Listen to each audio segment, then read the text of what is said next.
नमस्कार दोस्तों, स्वागत है आपका अपने परिवार में। फ्रेंड्स, इस वीडियो में हम बात करेंगे यूपी पुलिस की सब इंस्पेक्टर की वैकेंसी आ गई है, जिसमें कुल 4543 पदों की संख्या है।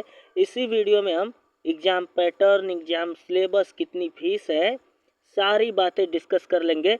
आज ही यह नोटिफिकेशन आया है और इसी के साथ यह वैकेंसी की अप्लाई डेट भी चालू हो गई है, यानी अब आप इसकी वेबसाइट पर जा कर के इस फॉर्म को भर सकते हैं।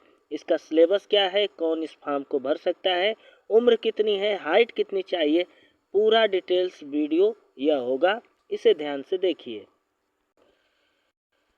तो दोस्तों, यहाँ पर आप देख सकते हैं जैसा कि यहाँ पे शॉर्ट नोटिस एक जारी किया गया था 28 मार्च 2025 को। इसका एक शॉर्ट नोटिस आया था जिसमें बताया गया था कि यूपीएसआई के जो पद खाली हैं उस पे जल्द ही नोटिफिकेशन घोषित किया जाएगा, जिससे उस पदों को भरा जा सके। इसकी अप्लाई करने वाली जो डेट है वो 12 अगस्त है। जो लास्ट डेट है अप्लाई करने की वो है 11 सितंबर, यानी पूरा एक महीने का आपको टाइम दिया गया है इसे अप्लाई करने का। इसके बाद देखिए, last date for fees payment, यानी फीस जो आपको देना है वो इसी दिन दे देना है। इसके बाद कोई मौका आपको फीस जमा करने का नहीं मिलेगा। अन्यथा फीस यदि आपने नहीं जमा किया है तो आपका फॉर्म जो है वो रिजेक्ट कर दिया जाएगा। वो यूपीएसआई के लिए आपको एलिजिबल नहीं माना जाएगा, आपका फॉर्म रिजेक्ट कर दिया जाएगा। इसके साथ ही देखिए, यहाँ पर देख गया है कि नोटिफिकेशन के साथ एग्जाम डेट जल्दी ही दे दी जाएगी। एडमिट कार्ड एग्जाम से पहले आएगा और रिजल्ट एग्जाम के बाद होगा, वो भी जल्दी। Candidates are advise to confirm from the UP police SI official website. तो देखिए, इसे कहाँ से आप जा कर के अप्लाई कर सकते हैं। यूपी पुलिस की जो ऑफिशियल वेबसाइट है वहाँ पर जाकर आप इस फॉर्म को भर सकते हैं। हम इसकी अब एज देख लेते हैं और इसका क्राइटेरिया देख लेते हैं। तो दोस्तों, इस फॉर्म को भर कौन पाएगा? तो जिनकी एज 21 वर्ष पूरी हो चुकी है लेकिन 28 वर्ष से कम है, यानी 21 से लेकर के 28 के बीच के युवा, 21 वर्ष से लेकर 28 वर्ष के बीच के युवा इस फॉर्म को भर सकते हैं। यदि आपकी आयु 21 साल से छोटी और 28 साल से बड़ी हो तो आप इस फॉर्म को नहीं भर पाएंगे। तो ये रही आपकी एज कितनी आपकी चाहिए, आपकी उम्र कितनी चाहिए, वो यहाँ पर दिया हुआ है। दोस्तों, इसकी एग्जाम फीस कितनी है? तो देखिए, जनरल कैटेगरी का जो एग्जाम फीस है, ईडब्ल्यूएस, जो जनरल में गरीब है, जो ओबीसी है, सबको 500 रुपया जमा करना है इस फॉर्म को भरने के लिए। और एससी एसटी जो कैंडिडेट है वो 400 रुपया इस फॉर्म को भरने के लिए जमा करेंगे। तो इस फॉर्म की फीस कितनी है? और ध्यान से देखिएगा, पेमेंट कैसे होगी? ऑनलाइन होगी। आपकी डेबिट कार्ड, क्रेडिट कार्ड हो, कोई बैंक का अकाउंट है, वहाँ से आप इस फॉर्म को भर सकते हैं और वहीं से इस फीस को जमा कर सकते हैं। यानी पेमेंट ऑनलाइन मोड में ही आपको करना है। जैसा कि दोस्तों आप जानते हैं कि पदों की संख्या कितनी है, तो कुल पदों की संख्या है 4543, यानी 4543 इसमें पदों की संख्या है। और क्राइटेरिया क्या है, यानी एलिजिबिलिटी क्या है, फॉर्म को भरने की एलिजिबिलिटी क्या है? तो एलिजिबिलिटी में आपकी आयु 21 साल से बड़ी और 28 साल से छोटी होनी चाहिए। साथ ही साथ candidate must have a bachelor's degree from a recognised university in India, यानी जो लोग भी यूपीएसआई का फॉर्म भरना चाहते हैं उनको भारत के किसी भी यूनिवर्सिटी से केवल बैचलर की डिग्री लेनी है। यानी बीए आपने किया हो, बीएससी किया हो, बीकॉम किया हो, बीबीए किया हो, बीटेक किया हो, ये सारे बच्चे जिनकी उम्र 21 से 28 के बीच है वो इस फॉर्म को भर सकते हैं। केवल उन्होंने बैचलर किया हो और आयु उनकी 21 से 28 साल के बीच हो। दोस्तों, इसके आगे जो हाइट वगैरह है वो भी हम देख लेते हैं इसी वीडियो में। तो फ्रेंड्स, यहाँ पर आप पदों का विवरण देख सकते हैं कि जो सब इंस्पेक्टर है उसकी पोस्ट है 4242। जो सब इंस्पेक्टर है फीमेल है, सिविल है, उसकी 106 है। और प्लेटून कमांडर जो है इनकी पोस्ट 135 है। और SI platoon commander special security force में 60 पद हैं और कुल जोड़ने पर होते हैं 4543। आप इसे एक बार जोड़ सकते हैं।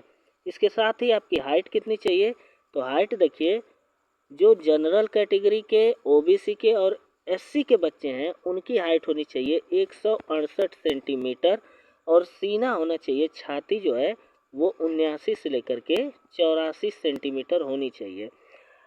एसटी के जो बच्चे हैं उनकी जो हाइट होनी चाहिए यहाँ पर वो होनी चाहिए 160 सेंटीमीटर और उनका जो सीना होना चाहिए वो 77 से लेकर के 82 सेंटीमीटर के बीच में होना चाहिए, यानी 77 होना चाहिए और फुलाने पर 82 होना चाहिए। इसके साथ ही देखिए फीमेल का यहाँ पर दिया हुआ है, फीमेल का हम देख लेते हैं। यहाँ 152 सेंटीमीटर हाइट हो, 40 किलो उनका वेट हो, यानी उनकी छाती से कोई मतलब नहीं है, यानी चेस्ट उनका नहीं मापा जाएगा। एसटी कैटेगरी के है तो उसकी हाइट होनी चाहिए 147 और उनका वेट जो होना चाहिए 40 से कम नहीं होना चाहिए, मिनिमम 40 होना चाहिए, 40 से ज़्यादा वेट होना चाहिए और उनके चेस्ट से यहाँ पर कोई मतलब नहीं है। मेल कैटेगरी के दौड़ अगर देखी जाए, मेल कैटेगरी जो है उसकी दौड़ कितनी होनी चाहिए, तो देखिए फ्रेंड्स जो दौड़ चाहिए मेल की वो 4.8 किलोमीटर यानी 4800 मीटर होनी चाहिए। 28 मिनट में बहुत अच्छे से बच्चे इसे कवर कर लेंगे। 5 किलोमीटर जाना है 28 मिनट में। इसके साथ ही फीमेल जो है 2.4 यानी 2.5 किलोमीटर 16 मिनट में दौड़ना है। दौड़ काफ़ी आसान दिख रही है, इसका पेपर कठिन होगा, पेपर पे ज़्यादा फोकस होना चाहिए। दोस्तों थोड़ा सा हम नोटिफिकेशन पे नज़र मार लेते हैं कि उसमें क्या है। दोस्तों एक बात और इसमें हम बता देना चाहते हैं कि OTR के बिना आप इसमें अप्लाई नहीं कर पाएंगे, यानी OTR वन टाइम रजिस्ट्रेशन आप यदि कराए हैं तो वही यह फॉर्म आप भर पाएंगे और एक ही बार में आपका फॉर्म भरा जाएगा, उसमें ज़्यादा कुछ मेहनत नहीं करना पड़ता है। तो OTR करा लीजिएगा, 24 घंटे से ज़्यादा का समय लगेगा और जैसे ही OTR नंबर मिल जाएगा आप इस फॉर्म को भर पाएंगे, तो पहले आप OTR भर लीजिएगा। दोस्तों ये है UPSI पुलिस का नोटिफिकेशन आपकी नज़र के सामने है। एक बार जल्दी जल्दी हम इसका रिव्यू कर देते हैं जिससे बहुत सी बातें स्पष्ट हो जाएंगी। यहाँ पर जो नंबर वगैरह लिखे हैं कि कब यह जारी हुआ है, पुरुष कितने, उप निरीक्षक, प्लाटून कमांडर, महिला बटालियन आदि पदों के लिए यह वैकेंसी निकाली गई है। इसका वेतन हम देख लेते हैं। वेतनमान जो होगा इसका 9300 से 34,800 ग्रेड पे तक होगा और ग्रेड पे जो होगी इसकी 4200 वाली ग्रेड पे है, यानी इतनी रैंक आपको इसमें दी जाएगी। इसके साथ ही देखिए यहाँ पर अनारक्षित, EWS, पिछड़ा वर्ग, अनुसूचित जाति, अनुसूचित जनजाति के लिए कितने पद हैं, इसके साथ ही साथ अनारक्षित, EWS, अन्य पिछड़ा वर्ग, अनुसूचित जाति, अनुसूचित जनजाति के लिए थोड़े से कुछ अलग पद हैं और एक कौन से वो पद हैं जो अलग हैं, तो देखिए प्लाटून कमांडर, PSC जो होता है, उप निरीक्षक सशस्त्र पुलिस के रिक्त पदों का श्रेणीवार विवरण केवल पुरुष अभ्यर्थियों के लिए यह है कि कितने पद रिक्त हैं उनके लिए। तो यह थोड़ा सा जो अलग से जो प्लाटून कमांडर है उनके लिए यह पोस्ट है, प्लाटून कमांडर वाली।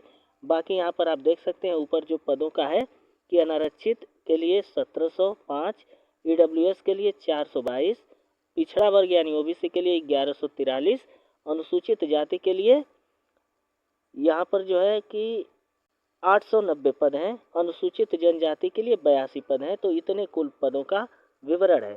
इसके बाद देखिए नीचे यहाँ पर थोड़े थोड़े जो पद अलग से दिए गए हैं, जैसे 60 पद है केवल पुरुष अभ्यर्थियों के लिए है, प्लाटून कमांडर के लिए। जो ये महिला बटालियन के लिए है, अनारक्षित में 47 है, EWS में 10 है, अन्य पिछड़ा में 27 है, अनुसूचित जाति में 21 है और अनुसूचित जनजाति में 1 पद दिए गए हैं। यह महिला बटालियन के लिए शामिल की जाएगी वैकेंसी में। इसके साथ ही यहाँ पर देख लीजिए परीक्षा की यहाँ पर तिथियाँ हैं, ऑनलाइन ऑफलाइन, जो हम पहले इसका डिस्कशन कर चुके हैं। दोस्तों जो परीक्षा की बात करें यहाँ पर, तो परीक्षा में कितने क्वेश्चन पूछे जाएंगे, किन किन सब्जेक्ट से संबंधित होंगे, वो थोड़ा सा हम देख लेते हैं। यहाँ पर देखिए भर्ती की ये प्रक्रिया दी हुई है, यहाँ पर भर्ती की प्रक्रिया कैसे होगी। और नीचे हम आते हैं तो यहाँ पर आप एक सिलेबस का छोटा सा यहाँ पर सेक्शन देख सकते हैं। अगली वीडियो हम सिलेबस पर ही लेकर के आएंगे और फुल डिस्कशन उसका किया जाएगा।